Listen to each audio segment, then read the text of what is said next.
সামনেই আসছে বড়দিন, আর বড়দিনের সাথে কেক খাওয়ার সম্পর্কটা কিন্তু অনেক পুরনো।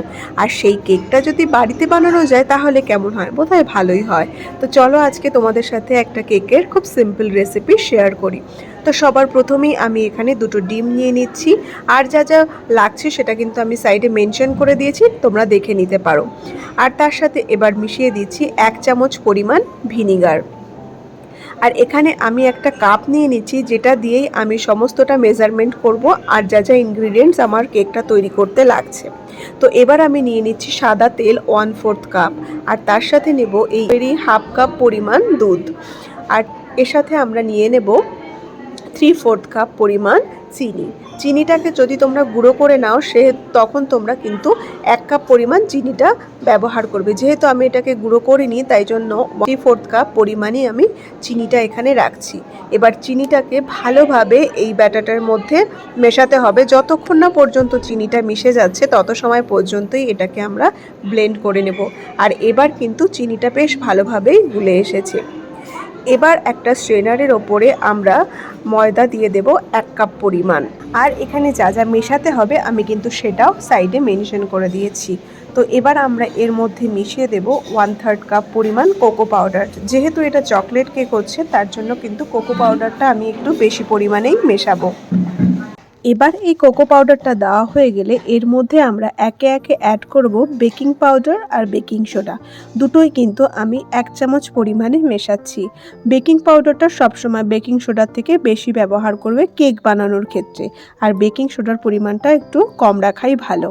তো তার সাথে আরও অ্যাড করছি একদম সামান্য পরিমাণে নুন। এবার স্ট্রেনারটা দিয়ে ভালো করে স্ট্রেন করে নিতে হবে, আর ব্যাটারটার মধ্যে এটা পুরোটা ঢেলে ভালো করে এবার একটা ব্লেন্ডারের সাহায্যে ব্লেন্ড করে নিতে হবে। 2 থেকে 3 মিনিট এভাবেই কিন্তু একই দিকে ঘুরিয়ে ঘুরিয়ে তোমাদেরকে ব্লেন্ড করে নিতে হবে। আর এটা মোটামুটি হয়ে আসলেই আমাদের কেক তৈরির জন্য ব্যাটারটা রেডি হয়ে যাবে। আর আজকে আমি তোমাদেরকে মাইক্রোওভেনে কেক তৈরি করাটা দেখাচ্ছি, কিন্তু পরবর্তী ভিডিওতে যাদের বাড়িতে মাইক্রোওভেন নেই বা মাইক্রোওভেনে বানাতে পারো না, প্রেশার কুকারে কিভাবে সুন্দর কেক বানাবে সেটা আমি তোমাদেরকে দেখিয়ে দেব। তো চলো আজকেরটা দেখে নিই। তো ব্যাটারটা পুরোপুরি রেডি হয়ে গেছে। এবার কেকটা বানানোর জন্য যে কেক টিনটা নিয়েছি তার মধ্যে অয়েল ব্রাশ করে একটা বাটার পেপার দিয়ে দিয়েছি। এবার আমরা যে তৈরি করে রাখা ব্যাটারটা আছে সেই ব্যাটারটাকে আস্তে আস্তে কেক টিনটার মধ্যে দিয়ে দেব। আর পুরো ব্যাটারটা ঢালা হয়ে গেলেই কেক টিনটাকে একটু হালকা হাতে ড্যাপ করে নিতে হবে, যাতে এর মধ্যে কোনো বাবলস না থাকে।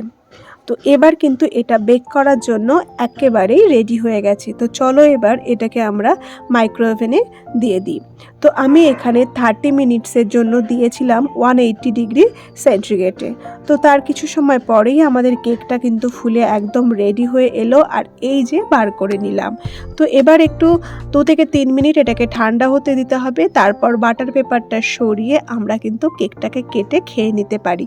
তো কেকটা দেখেই বুঝতে পারছো কতটা সফট আর স্পঞ্জি হয়েছে কেকটা।